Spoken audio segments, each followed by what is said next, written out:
Hey guys, welcome back to another episode of BloomrPulse. My name is Tabitha, and today we are going to be talking all things business. I've got three very special speakers next to me.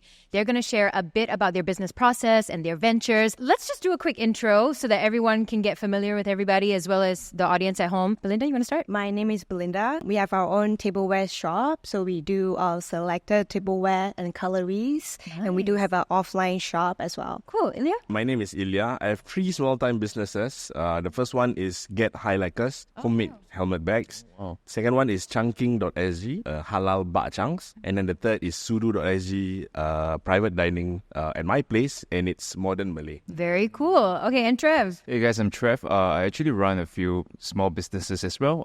The first one would be a production company. It's called Steady Monkey, where we do like production, videography and everything. And then the second one would be a men's jewelry brand. It's called Vol Design, where we specialize in designing and crafting men's like jewelry pieces for men. All right, very cool. Okay, so we were chatting a little bit before the camera started rolling, and Ilya was talking about how in his previous jobs, you were dragging your feet to work, and then now it's like a completely different vibe. So I want to ask, what was the inspiration behind starting all of these businesses, you guys? Because it's not really like a normal thing that people do.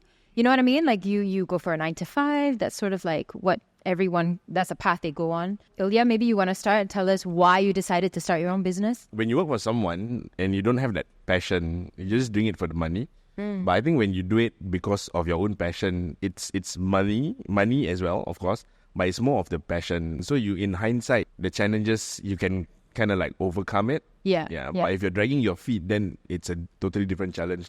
So I would say your passion is food. Oh, yeah. Is it safe to say? Or? It kind of like started to pick up after I was on MasterChef. So yes. before that, I didn't know anything. I didn't know I wanted to venture through food. But after MasterChef, I think the passion in food started to grow. Yeah, and that's why we came out with Sudu. That just started like one and a half years ago. Yeah, because we were talking earlier and we were, just talking about like private dining concepts and things like that. And it became super popular during COVID. And now you've got Sudu for a year now. What do you find is like pain points? The pain points? Yeah. A lot. Oh, is it? Share with us. There's a lot. For one, because we are home-based. Yeah. So the diners will come to my place, right? Yeah. And because I have a family, I cannot do it every day like restaurants do. Yeah. So it's only on Fridays and Saturdays. Okay. Because I've got school-going kids. Right. So I cannot do it on a school day, school night. Yeah. And So how does your family feel about like strangers coming to the house? Ooh. To be honest, we renovated the house. I mean, it's not meant for people to keep coming to the place. It's not like as if we are hoping to get a lot of guests coming in frequently, Yeah. because the walls are dark, the lights are dim. But ever since we started this, kind of like it created a vibe. That's the whole vibe of Sudu. But then again, my wife, my children, my family, they will either stay inside or they will stay outside until the whole session is over. Then they'll come back. Because my wife's a bit introverted. Yeah. And I'm like the opposite. Right. Okay. Sometimes the guests will say, "Oh, get your cats out lah, get your wife out." And then I'll say, "Yeah, I tried," but they wouldn't want to. Even if we let the door open, they wouldn't come out lah. Okay, fair. Belinda, maybe you want to share a little bit as well about how you started your business. It's a homeware It is. business, right? So you guys make cutlery, So we mainly collaborate with artists, make ceramic works, and also brands as well. Okay. So initially when I started this, I am the one who's always buying this kind of stuff. Right. So I keep looking for them, looking for the good ones, and I see it's a little bit hard to find them in Singapore. So I was like, yes, actually, that's true. Yeah. Because I was thinking about that as well. Like, we just moved into a new place, and like I was trying to get like cool, Exploring, like funky, yes. homeware, and it's really hard to find here. It is. You have to order it online, but then it comes from another country. Yeah. So it's like you have to wait a long time. Yeah. Okay. So that's how I started communicating with brands as well to bring in some of their products. What would you say are the pain points with starting your business? For me, I would say it's work-life balance, especially after I open a physical store, because it needs someone to be there every day, to see that, to be inside the store, to like talk to customers and sell our products. So sometimes we don't have day offs, especially on weekends, because you cannot close your store on weekends. Yeah, because when people are out the most, you want to make sure they come into the store. So hiring people is also another difficult point. Like managing people. Trev, what about you? Do you have a physical store for your jewelry or is it online? It's just purely online. That's nice. At the moment. Yeah. So it's huge respect to you for having a physical store, because the startup capital is high, man. Like especially rental here in Singapore is not cheap. We actually discussed my partners, like, because we sell men's jewelry, right? Yeah. They were like, okay, how many pieces we need to sell a day to break even? We're like, okay, it's not possible because for us the margin is it's handcrafted in Singapore, so the running cost is really high itself. So for us, it's made locally, right? Yeah, so for us, like, everything is like so expensive here. The margin is gonna be very low. Then we decided, okay, now let's just stick with online at the moment. Okay, and how long has it been since you guys have started this company? I would say a year, but we're taking it very slowly because the designs are designed by one of my founders. He's actually an architect, so he has a day job as well. So he's juggling between his full-time job and designing jewelry. Oh, okay. Yeah. That's very interesting. Okay, aside from the physical store, because that in itself is already like a whole nother monster to try and like tackle, right? What else did you find when you were starting up was like one of the main like issues? I think it's just getting the brand out there is our issue. Because a lot of times we... Do you mean like the marketing of it, or like like the branding of it? Like when we first brainstormed like the jewelry brand, it's called Vol, right? They were like, okay, let's make it like a bit edgy, a bit street, and they realized, oh no, like not everyone likes that kind of like direction. So we struggle with that a lot. Like coming back, we have a lot of discussions. Like, let's make something more plain. Let's make something that the masses can appreciate. But they were like, no, that's not what we stand for. Let's just do something more edgy, more street. So that is like a little bit of something that I would say brand identity that we struggle with. And I think we are still trying to figure out like how to actually better enter the men's jewelry market. Then I guess that is a sacrifice that you have to make if you have your own business, right? What other sacrifices would you guys say you've had to kind of encounter going on your own path? Personal sacrifice or like financial sacrifice, like... Well, yeah, financial sacrifice because I mean, you gotta invest in your own business, right? Because no one else will do that for you at the early stage. Yes. Okay, so for your jewelry business, it was a personal investment going into starting up the so brand. we have 4 founders, so everyone injected capital into it.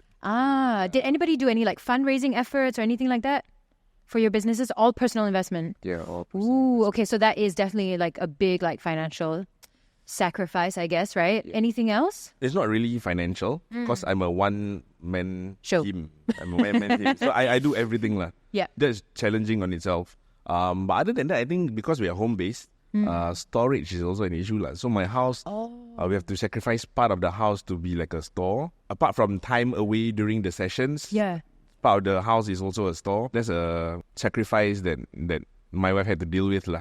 Oh my gosh, yes, because it's the family as well, isn't it? But we I like to refer to the company as we, right? So we try to keep it as tidy as possible lah. But it won't be possible, especially when it's moving. Yeah. It's always moving, right? Yeah. So it's a bit difficult to do that lah.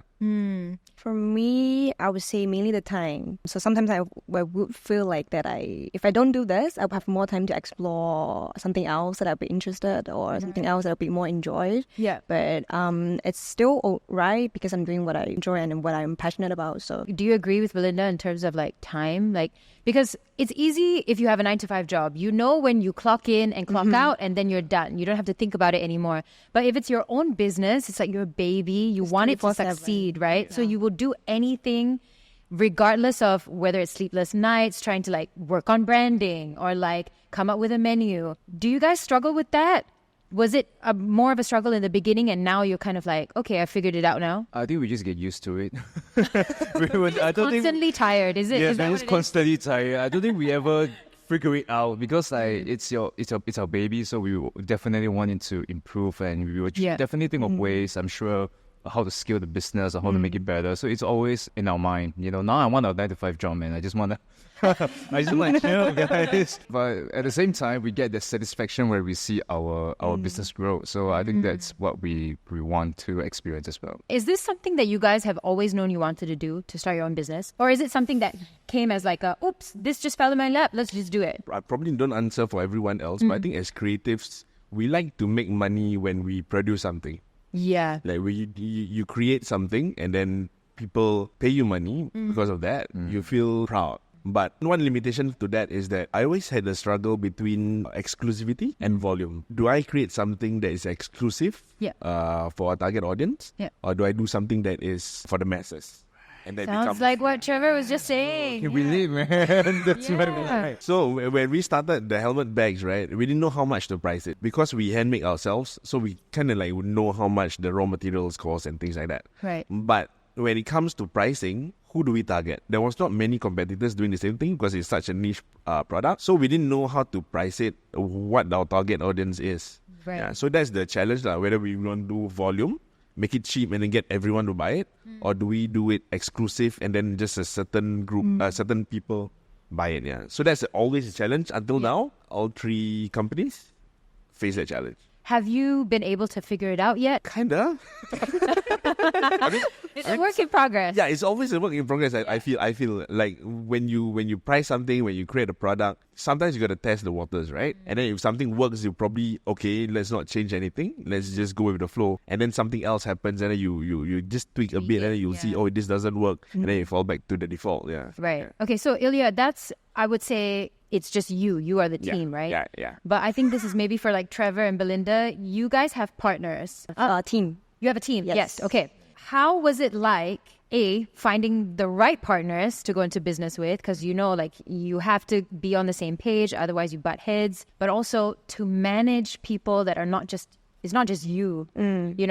Maybe Trevor, you want to start first? I think from the beginning, right? So it started out as a very fun idea. Let's create some jewelry for men and everything. Then after that, where it evolves, right? And where we started delegating roles to each other. And that's when we were like, oh, damn, this is serious. like I have a role to fulfill now. You get what I mean? Like I thought we can just like have fun and just like build something together. But then actually, how we do it is that we assign roles to all the partners, so we kind of make the roles clear. So as long as you fulfill the roles, then we're good, and then we share the same vision for the brand as well. We got to be on the same page. So on and off, we actually have like meetings to kind of align ourselves. For me personally, even though I'm one of the founders, right, I don't really touch on the designs. At the beginning, yes, a little bit, but then right now we just leave it to one of the founders as well. So yeah, we keep it very clear so we don't have any conflict. Like, hey, you do the videos. Like I'm doing social media content for the brand. Then my other partner is handling the website. Then the other partner is doing the designs. So everyone, we have like our roles like cut out for us. Yeah, so everything's defined and you guys know, okay, like this person's going to do that. If they're not doing that, then you can be like, hey, you need to buck up or whatever, right? Yeah, so it's a bit more like organized, I guess, in that sense. Belinda, what about for yourself, managing a team? Like how, was that something you saw for yourself? Was it new? You had to like learn on the go or? It was super new for me. Yeah. And I was actually very lucky to have my team right now because I started to have a team after we have like the offline store because we need more people. And then, so right now we have a team of 3. Yeah. At the very beginning, it was very messy. Like we have no idea who's doing what. So, but after a period of time, after we started to work together for a while, it just happened that I'm good at this, so I do this. You are good at that, so you do that. Yeah. So it's very natural. Yeah. And right now we make a good team at the moment. That's amazing. So I would say I'm very lucky to have them. All right, cool. I would say that's probably one of like my biggest fears is managing people. It's not like a machine that you could just be like, okay, you do this job and then, they go off and do it. Like people have emotions, they got feelings and things. So you have to make sure that you've got the right balance, But it sounds like you've got an amazing team. So and you guys have figured things out along the way. Together. Yeah. Which is like, I guess, the most important part when you're like starting something, right? Because I don't know if I can say, speak for you guys, but did you know exactly what you were doing when you first started the business? Or was this something like, let's just feel it, see how it goes, problem solve as we go along? Yeah, I think I'm that.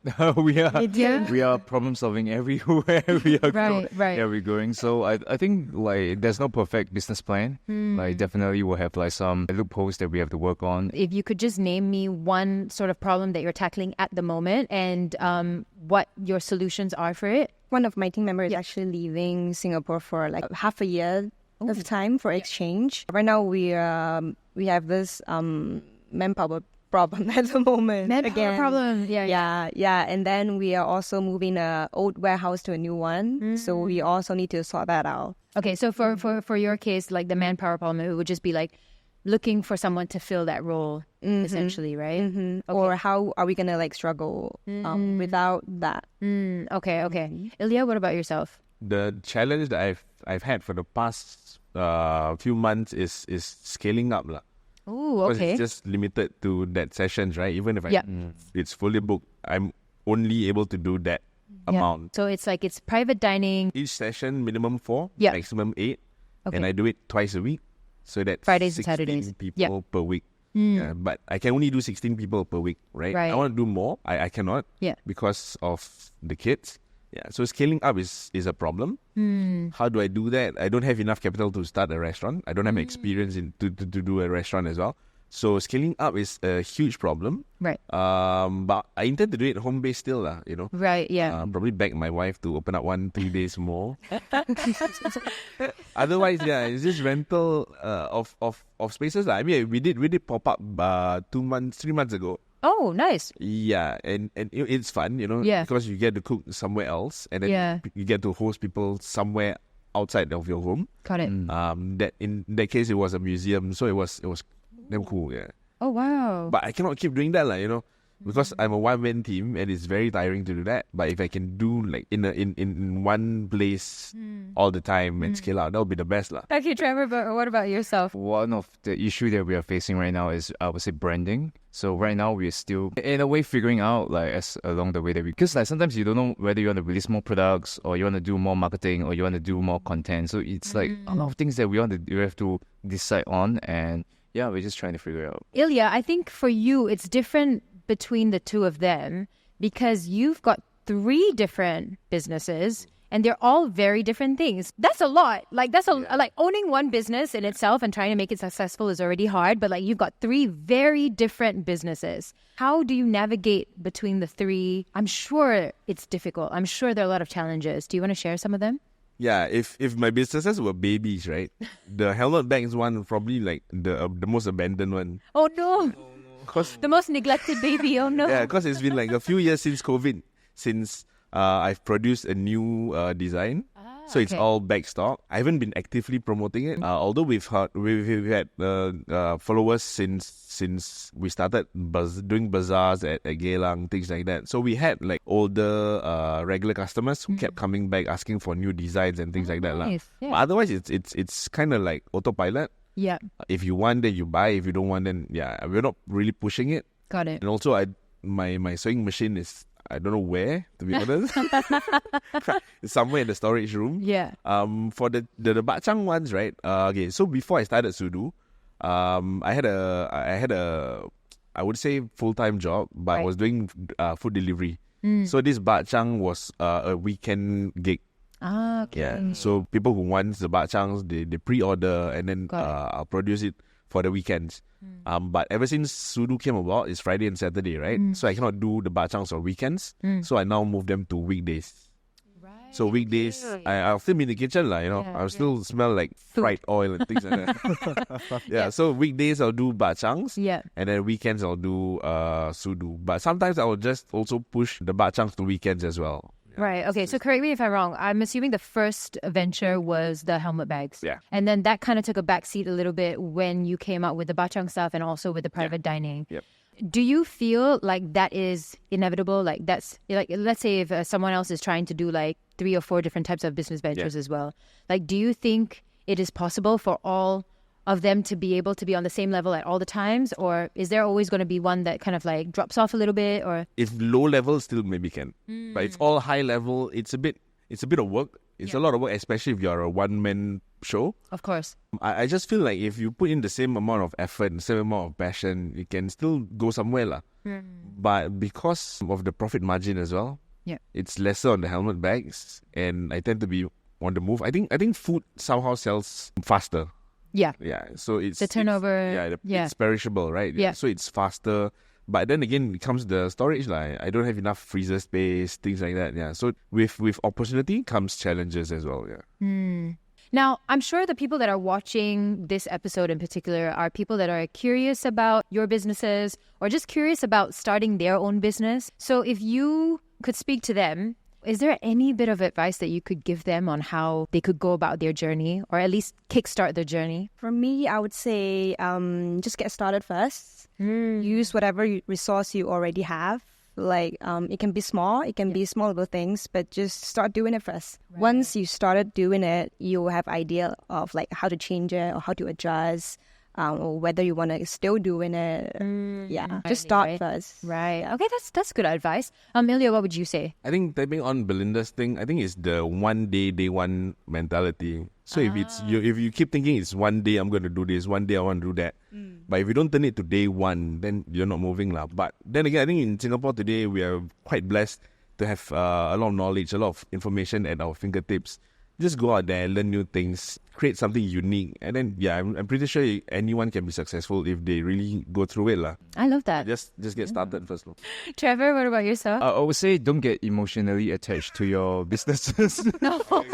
Right? Yeah, I think you gotta detach, man. Because for me, it gets draining at the beginning because you confuse the business as yourself. Because you're not the business. You know what I mean? Right. You run the business. I'm not Vor. You know what I mean? I'm just a founder. So cannot be too emotionally attached, because that way you can actually prevent yourself from making impulsive decisions, like decisions that are not good for the business but maybe good for yourself. You know what I mean? So I think being able to take a back seat, just look at it business as a business, and that's it. You know, if it's closed down, it's fine. We can just do another one because just start up something else. Just don't get emotionally too attached to it, because like for me, I'm actually actively looking to start new businesses. So like the businesses that I have right now are just fun, passion, but in the long run, you really gotta take yourself away from the equation a little bit more so that you have more time for yourself, for your family. That's great advice, guys. Oh my gosh. All right, thank you guys so much. That was a great conversation. I feel like I've learned a lot. I'm sure you guys have as well. If you want to go check out all of their businesses, you can. It's going to be in the description box below, so go and check it out. Thank you again. We'll see you for the next episode of BloomrPulse. My name is Tabitha. Bye. Bye.